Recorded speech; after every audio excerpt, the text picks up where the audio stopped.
Olá, meus amigos, minhas amigas do site Notícias Agrícolas. Estamos aqui nessa segunda-feira encalorada para mais um programa Conexão Campo Cidade. E hoje um programa muito especial, porque temos aqui um convidado de honra, o nosso querido Rodrigo Paniaggo, que é da Boviplan, um grande especialista do assunto de pecuária, e nós vamos falar com ele sobre muitas questões aqui ligadas a esse importante segmento. E nós temos os meus companheiros de bancada, Tejon e Antônio da Luz, diretamente lá de Não Me Toque e Passo Fundo, respectivamente. Eles estão lá para participarem da querida Expo Direto, do nosso grande amigo Ney Mânica. Um abraço bem grande para o Ney, toda a equipe, o Gelson, o Jairo, todo o time lá da Cotrijal, e com certeza será um evento de muito sucesso. E acabaram de sair aqui hoje da minha sala dois grandes internautas que assistem nossos programas todas as segunda-feira. Queria aproveitar a oportunidade de mandar um abraço para eles, para o Arthur, para o Eduardo, lá da FAEG, Federação da Agricultura de Goiás, que vieram aqui nos visitar e são fãs do programa. Obrigado aí pela audiência de vocês. Ô, Rodrigo, eu quero começar com você. Antes de começar o programa, eu estava dando uma passada aqui nas principais notícias da mídia, agora da tarde, e tinha lá uma reportagem da Globo Rural dizendo que hoje nós representamos 23% de todas as exportações de carne bovina no mundo e que nos próximos 10 anos nós vamos chegar a 28% e com uma representatividade de 60% de todo o mercado global aí. Aliás, 60% do crescimento, né? Nós vamos ser responsáveis por 60% desse crescimento. Com esses preços despencando aí, né? O preço da cotação do boi ladeira abaixo, isso, de uma certa forma, compromete a rentabilidade do negócio. Como é que você está vendo esse contexto da pecuária? Isso vai desmotivar um pouco o pecuarista ou isso é uma questão passageira? Que você acha que essa projeção da gente ter 28% do mercado global, ela é factível? Bom, boa tarde, Marcelo. Obrigado pelo convite. Minha boa tarde para o Tejon e para o Antônio da Luz também. É um prazer estar com vocês aqui. E uma satisfação poder começar falando a respeito de pecuária, né? Bom, nós estamos vivendo o piso, né? O preço batendo no piso, né? Porque nós estamos na fase do ciclo da pecuária, em torno de 5 anos, onde eu tenho máximas e mínimas, né? Então, esse é um momento realmente de, vamos dizer assim, baixo astral, né? Porque nós estamos vivendo um momento de baixos preços. O preço está muito pressionado, o pecuarista está muito desanimado com esse momento, né? Havia uma expectativa, pelo menos até o começo do segundo semestre de 23, que agora, em 24, no semestre, começaria a ter inversão. Mas a maioria de nós aqui, trabalhamos na parte da técnica, na parte de mercado, estamos acreditando que isso deve acontecer, essa inversão de ciclo deve acontecer mais para o final do ano, talvez, na pior das hipóteses, primeiro semestre do ano que vem. Então, assim, é passageiro, apesar desse momento, não é uma novidade, né? Todo mundo que está na pecuária há muito tempo sabe que a gente vive desse ciclo de produção, porque há um descarte de fêmeas que depois gera uma redução na produção de bezerros, e aí falta boi e o preço sobe, é isso que acontece. Especificamente agora, nós estamos caminhando para a intersafra do preço, né? Num momento onde que nós temos muito pouca chuva, as chuvas dessa temporada foi muito fraca na maioria das regiões, né? Teve seca até no nortão do Pará, por exemplo, eu vi isso de perto lá, fiquei surpreso, não tinha visto até hoje isso aí, era uma novidade para mim. Mas então o que acontece? Nós estamos com pouca pastagem, nós estamos indo para um momento de descarte de fêmeas, porque está acabando a estação de monta, o pessoal vai passar o ultrassom, vai chamar o veterinário para fazer o toque, e vai descartar as vacas vazias da estação, e vai aumentar a oferta. Então, como todo mundo da pecuária já sabe também, quando chega maio, o preço cai. Então, nós vamos ter nos próximos períodos, aqui nos próximos meses, uma queda acentuada no preço, que não é novidade, num momento de baixa. Então, realmente, é um momento muito ruim do pecuarista. Mas, de novo, parafraseando você, é um momento passageiro. Perfeito. Tejon? Muito bem, prazer estar aqui com você, Rodrigo, Marcelo. Antônio da Luz, aqui diretamente da Expo Direto, aqui no Rio Grande do Sul. Eu queria aproveitar a experiência do Rodrigo, que o pessoal aqui me pediu o seguinte: olha, precisa fazer integração lavoura-pecuária. É muito importante para a qualidade da pecuária e também para uma maior segurança financeira, estratégica e tal. Não ficar dependendo de uma commodity só. Como é que você vê isso, Rodrigo? Olha, eu vejo com bons olhos. Eu trabalho muito com integração agropecuária, né? Nossos clientes trabalham bastante com isso, e isso é crescente. E eu estou falando isso é crescente tanto no pecuarista como no agricultor. Graças à evolução tecnológica, nós estamos com pacotes tecnológicos, soluções, técnicas, tecnologias que permitem a gente plantar em áreas que nem se pensava. Eu lembro que quando o pessoal perguntava, vou arrendar para soja, eu vou arrendar, o pessoal falava, olha, se for menos de 20% de argila, esquece, o cara não vai nem querer plantar soja. Hoje, aqui no Mato Grosso do Sul, onde eu falo hoje, né, tem área de 10% de argila ou menos, o pessoal planta soja. Existe o modelo São Mateus, onde você vem com o capim antes, você planta antes, né? Então você tem um momento que você vai gradear perto das águas, você não perde pasto na seca, oferta muito pasto na próxima seca, que você teria um pasto ou não teria nada, né? Porque você vai gradear para plantar soja, no outro ano você planta soja já em plantio direto. Ou seja, não precisa passar pelo plantio convencional para abrir a área. Existe o calcário que demora para reagir, já reagiu. Então, existe só para dar alguns exemplos, né, de tecnologias que estão sendo implantadas de forma crescente no mercado. A integração lavoura-pecuária ela está vindo com força. Não é à toa que o governo está com esse projeto, né, de nos próximos 10 anos aumentar em 40% da área, pegar 40 milhões, perdão, não 40%, 40 milhões de hectares de pastagem para transformar em pastagens produtivas ou em lavoura. E saiu agora em fevereiro um trabalho da Embrapa muito legal, vale a pena quem não viu ainda, dar uma olhada. Eles chegaram a levantar que tem 28 milhões de hectares de pastagens degradadas, com diferentes níveis de degradação, aptas para virar lavoura. Isso não é apta só do ponto de vista de edafo climático, não é só solo e chuva, não, mas também a questão de estradas, acessos, a questão de estocagem de grãos. Então, 28 milhões, aí é só para a gente pode crescer com grãos, né?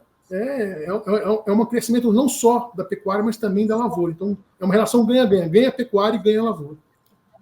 Muito bom. E deve ter um efeito positivo no carbono, né? Muito provavelmente. Você falou dos 40 milhões de hectares de pastos degradados, ali deve estar havendo uma emissão de carbono, tá certo? Que não faz nada. Imaginando que haja ali uma produção, como você mencionou, Rodrigo, aquilo deve ter um efeito muito interessante no carbono. E imagina isso, falando isso para o mundo, como isso seria muito bem-vindo, né? Tanto é verdade que já existe hoje protocolos para você beneficiar, pagar para o pecuarista pela produção, o sequestro de carbono da pastagem. Existe no Brasil um protocolo que chama carne carbono neutro, que envolve, no caso, a silvicultura. Aí já é o ILPF, vamos dizer assim, né? ou IPF, né? Em que você consegue fazer com que você sequestre muito mais carbono que você produziu. Então, assim, o uso da pastagem produtiva. Então, veja bem, se nós vamos ceder eu digo a pecuária, cede muita pastagem para a lavoura, vai ficar quem produz bem, vai ficar os mais eficientes. Pastagem eficiente sequestra mais carbono. Para crescer, tem que sequestrar mais. Se ela sequestra mais carbono, ela vai tornar a pecuária muito menos emissora. Então, vai tornar uma pecuária de baixa emissão ou até neutra, né, nessa condição. E você também trazendo a integração, obviamente, está aumentando a quantidade de capins tropicais para C4, né, que é muito mais eficiente que planta C3 para sequestrar carbono, para botar na entre-safra. Então, você está aumentando o sequestro de carbono para o solo para a soja. Não é à toa que tem um monte de trabalho científico provando que a soja, depois do capim, produz mais.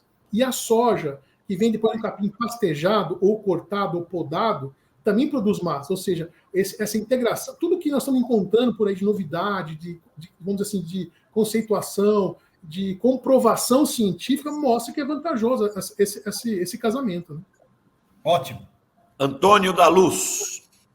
Marcelo Prado, meu querido amigo, Tejon, estamos juntos aqui em Não Me Toque, Marcelo Prado. O Tejon já no hotel, eu ainda aqui no estande do Sistema Farsul, Senar, e ainda na feira, um dia maravilhoso, um dia de chuva, e chuva para a agricultura é boa, e veio uma chuva boa, então nós comemoramos a chuva que veio aqui, uma chuva importante para o final das lavouras, lembrando que o Rio Grande do Sul planta mais tarde pela questão do frio, né? Boa tarde, Rodrigo, que bom tê-lo conosco aqui no nosso debate semanal. Rodrigo, eu vou te fazer uma pergunta sobre o mercado, mas antes eu queria fazer um comentário. Sabe, Marcelo, muito tempo atrás, quando eu estava lá na faculdade, eu me lembro com um colega, isso bem início dos anos 2000, não vou lembrar direito, mas bem início dos anos 2000, logo depois da virada. Um colega meu, ele disse que viraria vegano por razões ambientais, de preocupações com o meio ambiente. E o que nós estamos vendo hoje é que a ciência está mostrando que a pecuária é uma aliada do meio ambiente, não um problema para o meio ambiente. Ao contrário do que se dizia há 20 anos atrás, né? Saúdo a ciência brasileira e a forma como o Brasil desenvolve a sua pecuária, que é algo que eu não tenho dúvida que nos trará muitos mercados lá na frente. Rodrigo, falamos em ciclo de pecuária. Será que o ciclo já não começou a virar? Quando nós olhamos os abates de fêmeas, a sensação que dá é que já começa o processo. É lógico, isso é um processo longo, leva um ano, mas a sensação é que já começou. Será que não está mais, essa retomada do preço não está mais ligada com a fraqueza do mercado interno? Afinal de contas, o PIB no último trimestre do ano cresceu 0, nós estamos com menos investimentos, consumo das famílias travado, confiança do consumidor travada. Será que nós não estamos vivendo um pouco mais do problema da falta do dinamismo do mercado interno? Olha, Antônio, tem outros consultores, outros agentes de mercado que também estão apostando nisso, que já está nesse processo, né? Eu estou um pouco mais pessimista por conta das pressões de preço e a movimentação que eu vejo entre os produtores. Não que nós não vamos ter essa inversão, vamos ter. O momento certo em que ela vai acontecer está um pouco complicado. Mas nesse momento, está muito fácil para o frigorífico, né? Eles estão com, por exemplo, fevereiro foi o maior spread, né, que eles tiveram nos últimos, acho que 8 meses, se não me engano. O número de abates batendo em 2,9, 3 milhões aí, desde agosto do ano passado, então está estável. As escalas de abate nas melhores condições para o produtor está com 10 ou 11 dias, tem lugar com quase 20 dias que tem escala para o frigorífico. Então, assim, tem uma oferta muito grande de gado ainda, que não dá essa folga para o setor frigorífico de não deixar o preço subir, né? Porque está tranquilo. Agora, evidentemente que o que determina preço de mercado da arroba da pecuária brasileira é o mercado interno, você está coberto de razão. A exportação é coisa de 25% ou mais que isso. Quem manda nos preços aqui no mercado interno é o mercado brasileiro, é o consumidor brasileiro. Qualquer aumento de salário, ou salário mínimo, ou melhoria na economia do brasileiro, automaticamente ele vai comprar carne, né? É um pulo na compra da carne. Marcelo, eu quero fazer um rápido registro aqui da chegada do nosso presidente Gedeon Pereira, da Farsul, que veio aqui nos dar um oi. Ô, Gedeon, seja bem-vindo, amigo. Gedeon, como é que está o Gideãozinho, meu amigo? O que você fez com o Gideãozinho? Não veio ainda aqui nesse Direto, porque ele está lá cuidando da lavoura, né? Mas não era essa a ideia, Gideão. Quando fizemos a nossa universidade USEM, o nosso Gideãozinho era para virar ministro da Agricultura. Só que o Gideãozinho hoje já está com 50 anos quase, né, cara? Eita, nós, hein? Tá então bom. o Gedeãozão vai estar firme aí, Gedeão. Ô, Gedeão, conta para nós um pouquinho só, o Rodrigo dá um tempinho aí, como é que está a nossa feira aí? Como é que estão as perspectivas, grandes negócios? Como é que você está vendo a feira, a Expo Direto? Olha, Marcelo, realmente nós estamos com mais uma espetacular Expo Direto, eu vou te dizer. Nós não temos ainda o conhecimento do resultado financeiro, porque hoje é o primeiro dia da feira e com algumas dificuldades no ar, sem dúvida nenhuma, porque o Rio Grande, o Antônio da Luz tem colocado muito bem para vocês, nosso grande economista, a dificuldade do agricultor gaúcho, que perdemos 30 milhões de toneladas de grãos nas últimas 2 safras, e ainda não colhemos direito o trigo, porque a chuva levou, mas pelo menos estamos com uma safra muito interessante, acho que vai ser uma boa safra no estado do Rio Grande do Sul, diferentemente do Brasil Central e do Mato Grosso, e isso aí nos traz uma bela expectativa de que nós vamos ter realmente momentos interessantes. Agora, é verdade que o pessoal tem que resolver o seu passado. Agora, o que está interessante, eu recém estava lá de uma grande empresa de químicos que está trabalhando no mercado financeiro, Antônio da Luz. O que é interessante, eu tenho debatido isso com o Antônio da Luz, é que nós estamos frente de uma nova realidade de um produtor rural que não chora mais pelo leite derramado. Parece que mudou a mentalidade da nossa agenda. Temos dificuldades? Temos, mas vamos atrás de soluções. E as soluções que vêm surgindo, vêm aparecendo, que me parece também algo interessante, é que estão fora da área governamental. O pessoal está se virando com o sistema cooperativo de crédito, sistema das cooperativas, o próprio Banco do Brasil, o sistema, enfim, as próprias trades, de um modo geral, e equacionando a sua vida. Tanto é que no Rio Grande do Sul, hoje, nós estamos vendo um estado absolutamente plantado, agora estamos indo para uma colheita que deverá ser boa, e com uma postura mental um pouco diferente daquele passado, quando eu via, quando o pessoal tinha dificuldade e a Farsul praticamente se enchia de gente reclamando e exigindo soluções governamentais que cada vez serão menores e mais difíceis. Aliás, o nosso economista Antônio da Luz faz muito tempo que ele vem nos dizendo isso. Não tem mais solução por esse lado, vamos sair por outros caminhos. E, na realidade, estamos vendo aqui uma feira grandiosa, espetacular, como sempre. A Expo Direto é uma belíssima feira, das boas feiras do Brasil, sem dúvida nenhuma, e está numa edição realmente maravilhosa, mais uma vez.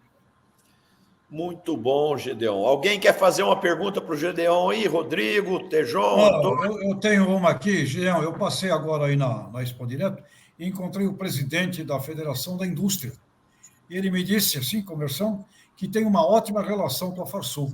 Eu queria parabenizar, porque indústria e agricultura tem que caminhar junto, não é, Gedeon?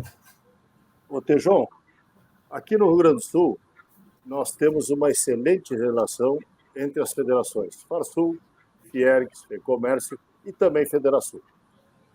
E até por uma razão muito lógica e muito simples. E veja bem, nós representamos um setor que hoje é pujante. O agronegócio brasileiro, a agricultura brasileira, é algo fantástico.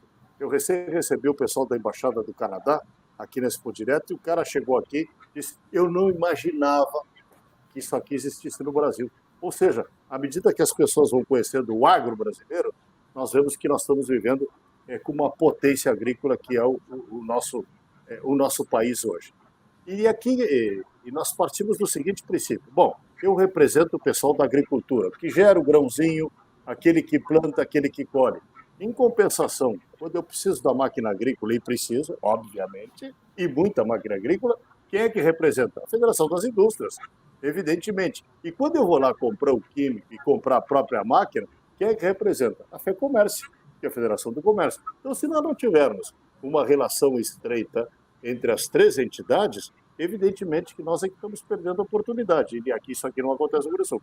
Não tem disputa de beleza, viu, Tejão? É exatamente assim, e cada um no seu setor, e todas as três federações com excelente, eu diria assim, excelente nível de relacionamento. É o que acontece aqui no nosso Parabéns. Parabéns, Gedeon. Parabéns tá mesmo. Bom, a gente não vê isso em todo lugar, não, viu, Gedeon? Não é não. Às vezes os egos ficam inflados e a integração não ocorre. Então, eu acho muito importante que os diferentes elos da cadeia se conversem, se integrem, que todo mundo ganha com isso. Sem dúvida nenhuma. Eu tenho que sair, agradeço a vocês a oportunidade que o Antônio me deu. Foi um grande prazer em rever esses queridos amigos. Estamos aqui na nossa Federação da Agricultura, sempre na parceria, dispostos e vivendo esses momentos fantásticos. Fantásticos, eu sou muito orgulhoso disso, do tamanho deste agronegócio Brasil. Nós sempre tivemos aquele espírito de vira-lata, né? Como um grande país na mão e sempre encolhidos, envergonhados. E, na realidade, eu tenho tido essa oportunidade, porque eu também sou diretor de mercado internacional da nossa CNA, além de estar na segunda vice-presidência, o grande orgulho de ver que nós temos um setor neste país que é uma potência. E o Brasil hoje é uma potência mundial da agricultura. Isso para orgulho de todo esse povo brasileiro que ajuda a construir isso. E é como diz o Antônio, não é mérito do agricultor, é mérito de todo mundo, do povo brasileiro. E se é mérito de todo mundo, então vem essa aliança das federações. Um abraço a vocês. Muito obrigado. Parabéns, Gedeão. Obrigado. Antônio, você ia fazer sua pergunta para o Rodrigo? Fica à vontade. Viste, Tejon, aquela conversa que sempre traz para nós, né, da importância do mundo civil, da organização civil, Isso. as pessoas se organizarem para resolver os problemas. Eu acho que Muito bom. é disso que o Gedeão fala, ele pratica, eu sou testemunha disso. Eu perguntava para o Rodrigo sobre o ciclo da pecuária, se ele acha que hoje nós estamos com uma oferta muito grande, ele estava dizendo aqui o que eu concordo plenamente com ele, a oferta está muito grande de animais, e que isso se correlaciona um pouco com o programa da semana passada. Nós falávamos, gente, nós somos o maior produtor de soja do mundo, está na hora de começarmos a controlar a oferta de acordo com os nossos interesses. Temos que ter uma visão global, nós não somos mais um quinto país, nós somos a essência. O Rodrigo falava lá no início para ti, Marcelo, que hoje nós somos o grande exportador de carne, controlamos boa parte do comércio internacional de carne bovina. Nós temos que controlar também essa oferta.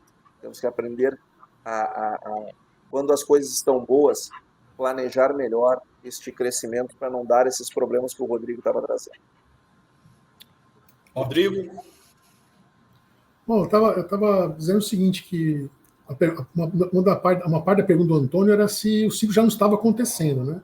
Eu acredito que sim, mas assim, essa oferta que não está permitindo ele se apresentar de fato, né, para o produtor rural, em preço. Mas a questão principal é esse excesso de oferta, essa oferta futura de pastagem no período seco, que vai ser muito fraca, vai obrigar muita gente a entregar animal antes, ou até mais leve, né? Pouca gente vai conseguir reter esses animais no pasto por causa dessa seca de forma generalizada, a maior parte do setor de produção a pasto no Brasil, e a gente vai ter essa oferta vai continuar alta, ela vai aliviar no segundo semestre, e aí talvez, né, com essa menor oferta de animais prontos, acabados, a gente consiga observar essa inversão aparecendo, mostrando a sua cara de fato. Essa era a minha conclusão com relação à pergunta do Antônio. Ô, Rodrigo, essa cultura forte que a gente tem de commodity, e o commodity é muito importante, tanto para a receita do agro quanto para a receita do Brasil, mas a gente tem que estar sempre se desafiando para a gente alcançar mercados diferenciados. Eu tive o ano passado no Japão e eu vi lá a comercialização da carne Wagyu, o Kobe Beef, que são cortes de uma carne especial, muito macia, vendida. No dia que eu estava lá no restaurante, eu fiz um cálculo lá, estava 30 vezes o preço da carne brasileira. É claro que esse é um nicho de mercado, mas como é que você vê a preocupação do pecuarista brasileiro em atuar em nichos especiais? Por exemplo, se você pegar, só acrescentando uma correlação, se você pegar as grifes de moda voltada para a classe A, todas cresceram lucro significativamente, porque a classe A, com pandemia, com guerra, com tudo, a renda ainda aumentou, né? Então, em termos de nichos de mercado, como é que você vê o pecuarista se preocupando em produzir carnes diferenciadas, cortes diferenciados, em parceria com frigoríficos, para poder alcançar esses nichos? Marcelo, falando em Wagyu, né, o Mark Zuckerberg, aí, dono do Facebook, é um criador de Wagyu no Havaí, né? Quer se tornar um grande criador de Wagyu. Então, esse está na moda mesmo, o Wagyu. Olha, o pecuarista em si é com grande desconfiança, porque o produtor brasileiro não é só pecuarista, pintou alguma oportunidade, ele rapidamente ele se move, ele consegue entregar um produto diferente ou algo nesse sentido. Há um processo de inovação, empreendedorismo muito arraigado no produtor rural, naturalmente arraigado no produtor rural, a questão do empreendedorismo, né?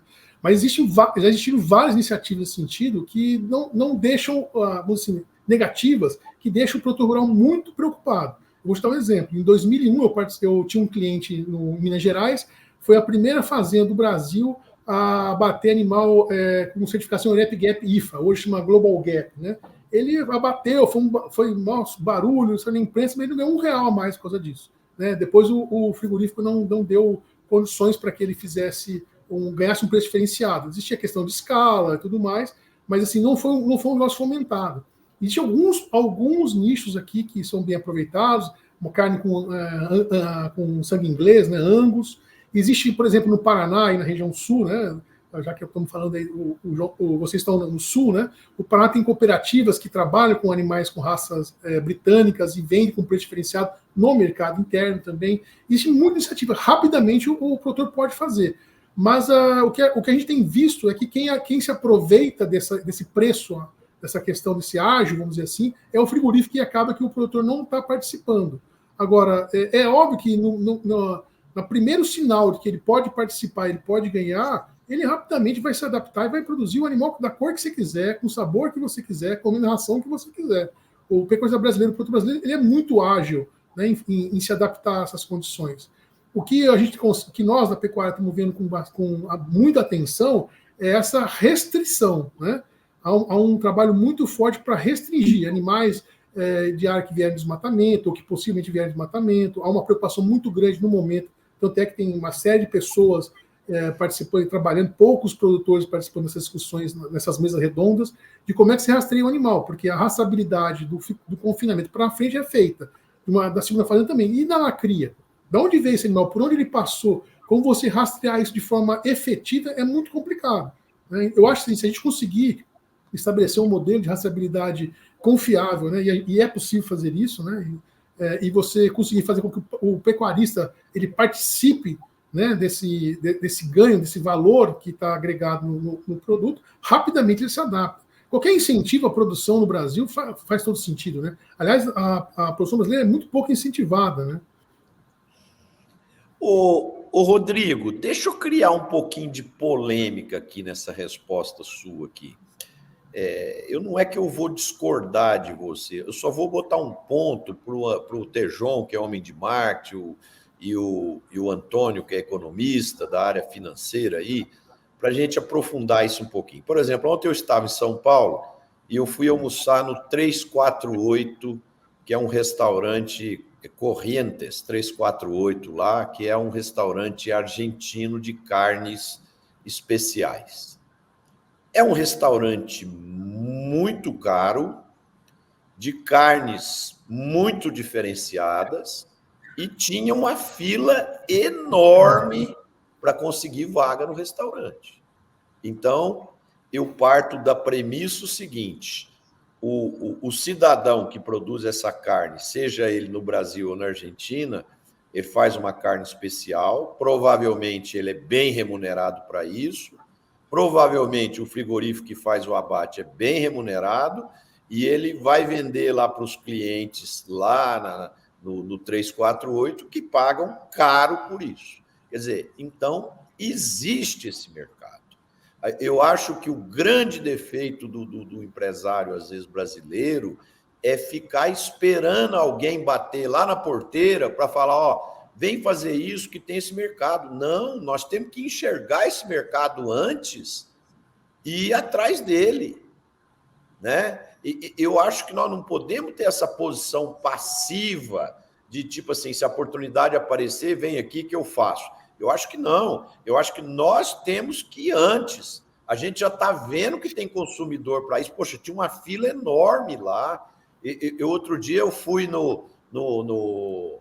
em outro restaurante de carnes importante aí, o Barbacoa, em São Paulo, uma fila enorme, né? Então, é o seguinte, tem gente que está disposto a pagar caro por uma carne diferenciada? Tem.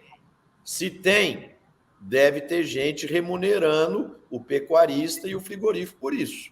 Não faz sentido, Tejon? Meu caro Marcelo, você tocou num ponto que, como cara de marketing, se eu fosse diretor de marketing de um frigorífico, né, 3, 4 que comandam aí, eu ficaria extremamente humilhado. Por quê? Eu não posso aceitar, como diretor de marketing de uma categoria, que caia o consumo per capita.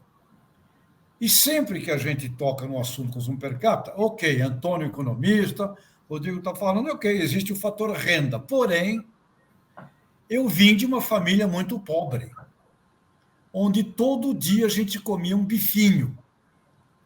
E era o açougueiro do bairro que cortava esse bifinho, e esse bifinho não era filé mignon, não era contrafilé, não era picanha, que nem existia. Era uma carne de terceira categoria lá. Colchão duro, colchão duro. Um colchão duro, bem batidinho, né? Batido, a mãe batia com coisa. E outra, toda sexta-feira, eu não esqueço, era dia de comer fígado. Toda sexta-feira tinha que ter fígado. Por quê? Porque fígado, dizia minha mãe, é importante para o teu sangue. E um bifinho todo dia para a tua saúde.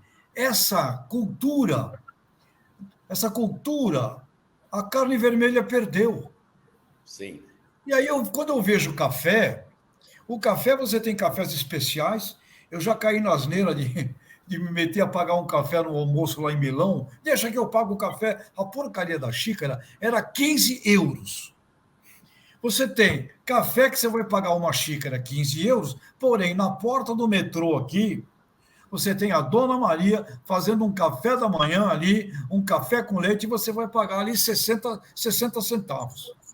Então, você tem uma gama simplesmente gigantesca, desde do café simples, do dia a dia, do cafezinho do dia a dia, até um café extraordinário. Na minha forma de ver, o setor da carne vermelha ficou muito charmoso, muito transadinho, né? E perdeu a base popular, onde o suíno, numa campanha de 12 anos que eles fizeram aí, saíram de 10 quilos per capita para 20, tá certo? Então, carne vermelha, eu sinto falta de uma abordagem popular e de uma apresentação popular daquelas coisas que, antigamente, o açougueiro do meu bairro cortava um colchão duro. Colchão mole, eu nem sei se tinha muita diferença. A carne moída, né? A carne moída, vai por aí. É o patinho. A carne moída era feita de patinho. Era o patinho. E essas partes fazem parte do animal, tá certo? Estão lá no boi. Então, eu acho que está havendo uma miopia de acessar a base popular O Tejon, mas então, só um minutinho, Antônio. Então a coisa é mais grave ainda, porque na sua visão, na minha visão, está tendo miopia nesses nichos de mercado. Na sua visão, está tendo miopia no popular, então a miopia é geral, de A a Z. Eu acho, concordo. Produto, tem produto para toda a categoria. Tem que apresentar bonito, né? Não é mais como antigamente. Então tem que fazer as partes bonitinhas, mas oferece uma. E outra, começa a dizer para a população, e aí é um estudo que eu vi, né? Estou aqui repetindo o que eu vi, que 100 gramas de carne vermelha tem um custo-benefício, sob o ponto de vista da qualidade da proteína, maior do que muito mais gramas de outra proteína. Então, precisa educar também a população com relação a isso, né? Ou seja, está faltando marketing nesse negócio da carne vermelha maravilhosa, e é muito gostosa, né? Inclusive. Marcelo, vocês entraram num assunto que mexe no meu coração. Acho esse assunto mega polêmico, mas necessário. Quantos quilos tem uma carcaça bovina? 230, Rodrigo? Por aí. 250? Por aí? Quantos quilos tem uma carcaça de frango? É pouco. 2,30. 2,30 kg. 2,3 kg. Como é que pode nós termos mais cortes de aves do que cortes bovinos? Vamos começar por aí. Mais cortes, né? Mais cortes. Inovação nem sempre é uma startup. Nem sempre. Às vezes, a inovação é fazer melhor e direito algo que já está sendo feito, mas com outro significado, com uma outra forma. Não quero aqui criticar nem A nem B, mas quando nós olhamos, não é uma crítica, não é que os frigoríficos bovinos eles estejam atrasados. Acontece que os que estão trabalhando com carne suína e de aves estão num outro patamar e são mais homogêneos. Nós temos poucas grandes empresas no Brasil, frigoríficos bovinos, que estão fazendo um trabalho top, mas não é a realidade do setor. É uma que outra empresa. Certíssimo, Antônio. Certíssimo. Diferente do aves e suínos. E aqui vamos falar que agora no Rio Grande do Sul, algo que eu tenho conversado bastante com os produtores gaúchos. Eles produzem uma carne maravilhosa. Maravilhosa. Não é questão de ser melhor, de ser pior, é uma delícia a carne gaúcha. Delícia. Só que para fazer aquela carne, leva muito mais tempo, muito mais espaço e precisa de uma determinada alimentação mais natural, digamos assim, para nós conseguirmos atingir aqueles níveis de excelência. E as raças, né, evidentemente, ajudam bastante. Logo, esse produto ele é mais caro. Ele é mais caro, porque ele custa mais para produzir. Só que como é que você vai botar, Tejon, um produto que tem uma qualidade diferenciada, teve um processo de produção diferenciado, e logo é mais caro, exatamente na mesma gôndola do produto que é mais barato? Competindo por preço, vai perder sempre. Vai perder sempre. Nós não fazemos, infelizmente, o básico de diferenciação dos produtos para podermos comunicar ao consumidor que produto é aquele que está na frente dele. Tem um produto que é só o Marcelo Prado que consegue comprar, e o Tejon que paga 15 euros num café. Eu e o Rodrigo não podemos comprar esse, mas podemos comprar um outro, que é muito bom também. Ou seja, nós temos que falar com todos os consumidores, porque todos têm condições de consumir o nosso produto, desde que nós possamos fazer essas diferenciações e chegar em produtos adequados para cada nicho. O problema é que hoje está tudo jogado na gôndola de qualquer jeito. Estamos pagando um preço caro por isso. Ô, Antônio, Rodrigo, já vou passar para você aí, mas deixa eu complementar um negócio que o Antônio falou. Você pegou um viés aí muito interessante que casa muito com o que o Rodrigo falou. Um pecuarista vai lá, desenvolve uma técnica, uma diferenciação, certifica, faz aquele oba-oba, tal, e depois ele é obrigado a parar, porque o frigorífico, que é um elo da cadeia entre o pecuarista e o consumidor final, não valorizou ou não quis valorizar isso. Então, isso que você pontuou é um ponto muito importante. Já está na hora dos frigoríficos brasileiros dimensionarem e valorizarem a qualidade dos pecuaristas, da carne, né? Poder dar um prêmio adicional, porque o que a gente vê é R$230 a arroba. Pode ser de um boi velho, de um boi novo, pode ser de uma carne diferenciada, que comeu um alimento especial, tudo é 230. Então, o que motiva um pecuarista a fazer uma produção diferenciada? Nada. Então, é o seguinte, quem está travando essa evolução da pecuária são os frigoríficos. E se nós estivermos mal informados, tiver alguém de frigorífico nos assistindo, estão convidados para vir aqui num próximo programa e esclarecer isso melhor para nós, mas até que se prove o contrário, os frigoríficos estão segurando essa diferenciação. Marcelo, eu tenho visto um trabalho bem bacana do frigorífico Coqueiro. Tirando esse, sinceramente, Marcelo, a gente tem que tomar cuidado com toda a generalização. Tá certo? Eu sinto que tem problemas na liderança. A liderança do setor, dentro da porteira, é esfacelada. Não se une, não se reúne. Um briga contra o outro. A minha raça tem muita gente dentro da porteira que não cria uma liderança para conversar com 3, 4 frigoríficos que comandam aí a cadeia produtiva.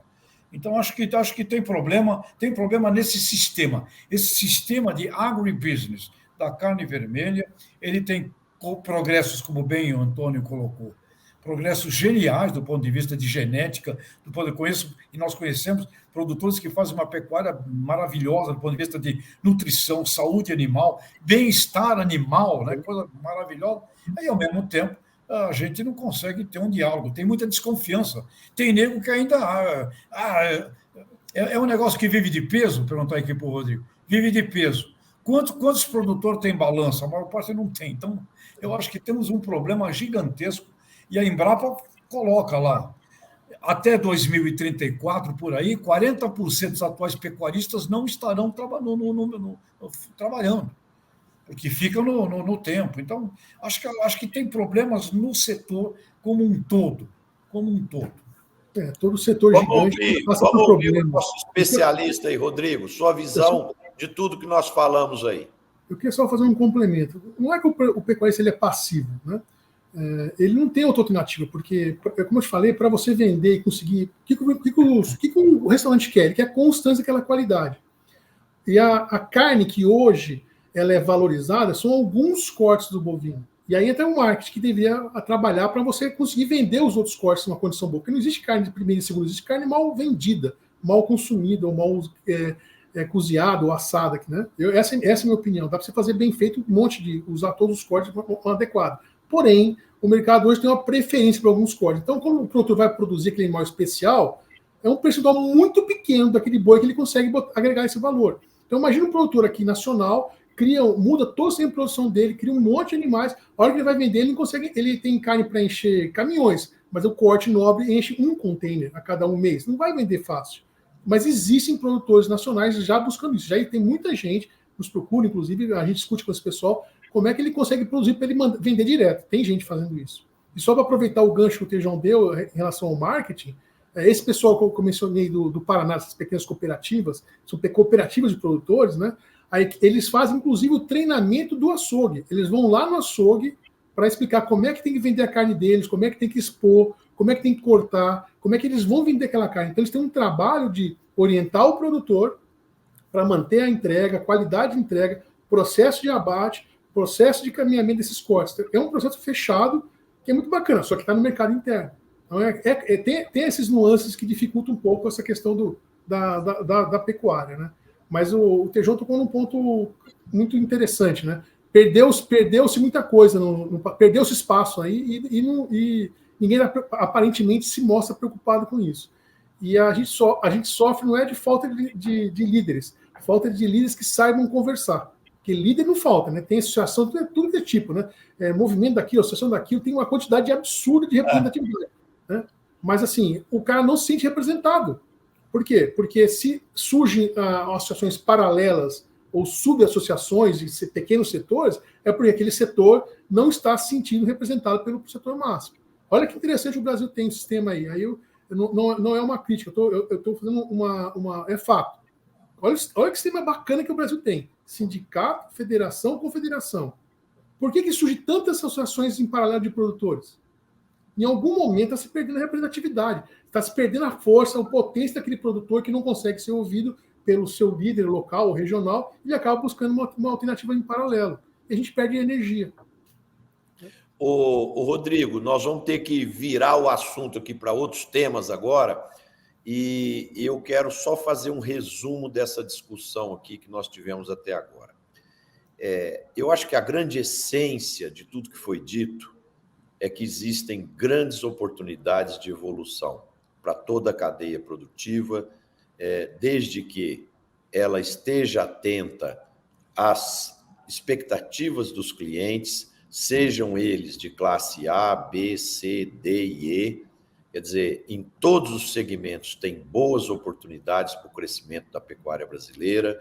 Eu acho que é fundamental que os pecuaristas, os sindicatos, as federações, as confederações conversem com os frigoríficos, tentando encontrar modelos que possam trazer ganhos de competitividade para toda a cadeia. Eu acho que é isso que fica na essência do que nós dissemos. E toda a discussão aqui, tudo que foi dito, foi sempre para o bem, em pró do aperfeiçoamento, do diálogo, da descoberta dos nichos, da diferenciação, da segmentação, para que toda a cadeia prospere.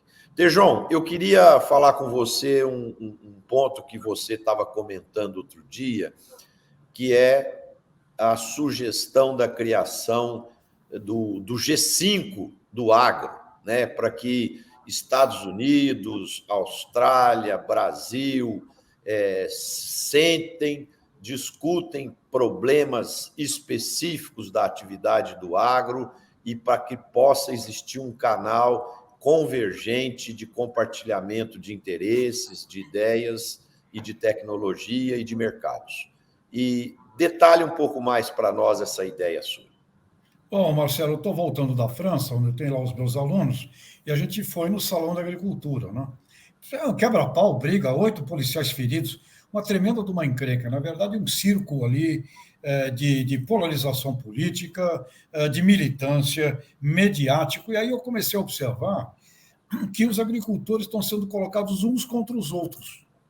O agricultor da França não é com relação ao agricultor brasileiro, e ficam aí dizendo coisas que não têm procedência, do ponto de vista que a gente faz aqui mal feito e tal. Não, começa a ter problema entre agricultores de lá mesmo. Não barreira para não entrar produto da Ucrânia, que é da Europa, reclamando do produtor de laranja da Espanha, que tem mais vantagem. Ou seja, eu senti uma manipulação dos agricultores muito forte lá, e indo a ponto de briga física e tal, gente nervosa e tensa. E aí me ocorreu, tem muita gente falando em nome dos agricultores. Não estaria na hora de criarmos, eu não sei se é um G5, e aí o Antônio pode me ajudar mais, ou se é um G7 ou um G10, mas as 5, 6, 7, 10 maiores agriculturas do planeta Terra.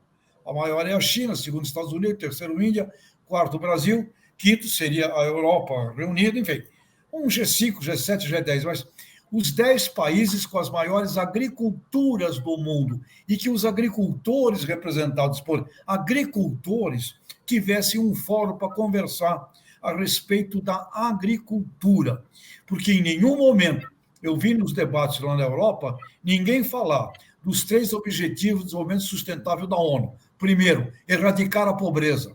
Segundo, combate à fome. Terceiro, acesso à saúde. E fome, pobreza, saúde é vinculado totalmente a essa estrutura agrícola fundiária do planeta Terra, onde você tem 750 milhões de produtores rurais, 500 milhões passando fome. Então, eu entendi que seria muito importante uma reunião de um G5, G7 e G10, as maiores agriculturas do mundo conversando entre si, e não se deixarem levar por um jogo de competição que, no frigir dos ovos, vai fazer mal para todos os agricultores do planeta Terra. Antônio? Eu acho que sentar para conversar é sempre útil, sempre bom, mas nós temos um tipo de agricultura muito diferente da europeia. E sim, Tejon, hoje os europeus estão brigando contra o monstro que eles criaram, porque começou para prejudicar as importações do Brasil, da América Latina, de uma maneira geral, lá atrás. E os governos, Bruxelas, primeiro começou com a questão ambiental como uma forma de criar barreiras comerciais. Só que esse monstro foi crescendo, monstro foi crescendo. E aí nós demos uma banana para a Europa e começamos a exportar para a Ásia. E agora, aquele monstro que seguiu crescendo se voltou contra o Criador. A criatura se voltou contra o Criador. Mas eu concordo com você. Hoje, a grande briga deles é contra eles mesmos, contra as regras que Bruxelas faz, por acordos que são pactuados entre os 27 membros, mas que muitas vezes não têm uma conotação de realidade com os produtores rurais europeus. E quem sabe, diante da fúria da criatura, hoje haja um espaço para se rediscutir essas questões no mundo, e eu acho que sentados conversaremos bem, porque todos vivem da mesma forma. Uma coisa que eu aprendi com o Gedeu ensinou isso: o produtor rural é igual no mundo inteiro. O produtor rural é igual no mundo inteiro. Só muda a língua que ele fala, mas o jeito de pensar é o mesmo. Então, quem sabe, iguais, sentando para conversar, se consegue ter uma agenda importante, porque além das questões ambientais, que estão aí no topo de todas as preocupações do mundo, existe uma outra, que recebe menos atenção, mas que na minha régua de valores é muito mais importante, que é da segurança alimentar. Como vamos alimentar 7 bilhões de pessoas hoje com dignidade? Não é em 2050, hoje. Como é que nós vamos botar comida na mesa com dignidade de 7 bilhões de pessoas? E como serão os 9 bilhões lá de 2050 e pessoas vivendo mais na cidade? Então, essa é uma preocupação. Quem sabe os produtores unidos consigam ter acho essa ideia boa. Rodrigo, você quer comentar essa questão? Sim, eu achei super interessante, né? E eu acho que esse tipo de situação não ocorre só lá, não. Aqui no Brasil também tem, né? Existe uma série de atores que se juntam para discutir algumas regras, leis para o mercado interno e o produtor fica de lado. Não é convidado, né, a participar. Veja o caso da rastreabilidade. O CNA apresentou um projeto agora e tem um grupo discutindo rastreabilidade. Cadê a participação dos produtores nesse grupo? Por que o produtor não é convidado, né, para participar? Porque ele não é ouvido. Mais importante do que ser convidado é ser ouvido também, né? Às vezes você está lá para compor um número, né? Então existe uma série de situações aqui internamente que acontece isso. O produtor ele só aparece na hora que o negócio está complicado, porque ele não tem mais o que fazer, ele tem que apelar. Então falta essas. Tem as câmaras setoriais, tal, né? Mas assim, não é só esse ambiente que tem discussão, tem N outros ambientes de discussões no Brasil discutindo uma série de coisas, inclusive, especialmente a produção sustentável. Né? E tem agora está preocupado com essa questão do ambiental. E o Eat Lancet, né? Que você quer fazer, você quer definir o que você deve comer, né? Eles estão querendo definir o que você deve comer. E aí, obviamente, vai decidir o que você pode produzir. E adivinha quem é que está dominando, quem é que vai dizer o que você pode comer? É quem está trabalhando nas indústrias processadoras. Não é quem está trabalhando com produção. De novo, fica fora. Tá quem produz o alimento, que é um elo importante da cadeia, está ficando de fora. Isso é uma situação recorrente que a gente vê por aí. Um membro do governo português, convidado especial pelo governo brasileiro, que participou agora da reunião do G20, ele disse numa entrevista no Estadão de hoje que a Europa só vai retomar essa discussão da parceria com o Mercosul a partir de junho, depois da reunião, depois da eleição que vai ocorrer na Europa para os representantes do Congresso Europeu. Então, esse assunto ainda vai longe. Essa aliança Mercosul e União Europeia, ela não é fácil, porque a própria Europa tem problemas conflitantes ali internamente, então existem muitas barreiras que precisarão ser vencidas. Gente, estamos com o tempo já esgotado e vamos precisar fazer nossa rodada final. E queria agradecer aos nossos internautas que estão nos assistindo, aqueles que irão nos assistir. Quem gostou do programa, bote um like, compartilhe com seus amigos, com seus familiares, para que o nosso programa possa cumprir esse objetivo maior de unir o público urbano ao público rural. Rodrigo, muito obrigado aí pela sua presença, você engrandeceu o nosso programa, foi uma honra te receber aqui. Queria que em 1 minuto aí você deixasse sua mensagem final, por favor. Só queria dar um dado, para aproveitar a deixa do Antônio da Luz, né, que foi que o pessoal tinha que deixar de comer carne por causa do meio ambiente. Né? O agro brasileiro representa 0,89% da emissão total de gás de efeito no mundo. Se o Brasil parar de produzir tudo, não é a pecuária, tudo, o efeito não é nem de 1% em redução. Então, assim, há uma discussão, há uma desinformação muito grande, né? E cabe a nós, o setor, buscar esse espaço para se informar, se posicionar, se colocar, participar desses ambientes de discussão, como o Tejon está propondo aí. Então, sim, nós temos empreendedores, temos tecnologia, temos vontade. O que está faltando agora é a gente se colocar lá, não só ser importante do ponto de vista de volume, mas em decisões políticas, estratégicas também nessa questão de segurança alimentar, como bem levantou o Antônio da Luz. Muito obrigado por participar desse momento com vocês, foi muito importante e aprendi muito com vocês aqui hoje. Muito obrigado. Obrigado, viu, Rodrigo? Obrigado mesmo pela presença. Antônio da Luz, diretamente do Rio Grande. Sua mensagem final para o nosso público, Antônio. Primeiro, eu quero agradecer, Marcelo, ao Rodrigo por ter aceitado participar aqui conosco, foi ótimo. Nós aprendemos muito contigo também, Rodrigo. Muito obrigado por ter compartilhado seu conhecimento. E eu quero aqui, dentro da Expo Direto Cotrijal, falar que o cooperativismo é uma força importante do nosso país. Quero reafirmar as palavras que vocês, muito melhor do que eu e com muito mais experiência, têm dito.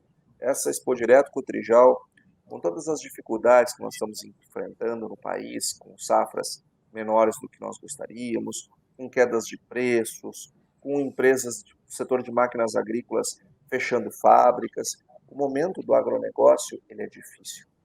Mas quando a gente vem para uma feira que mostra a força do cooperativismo brasileiro, a força do agro brasileiro, nós nos lembramos que depois dessa tempestade vem a bonança.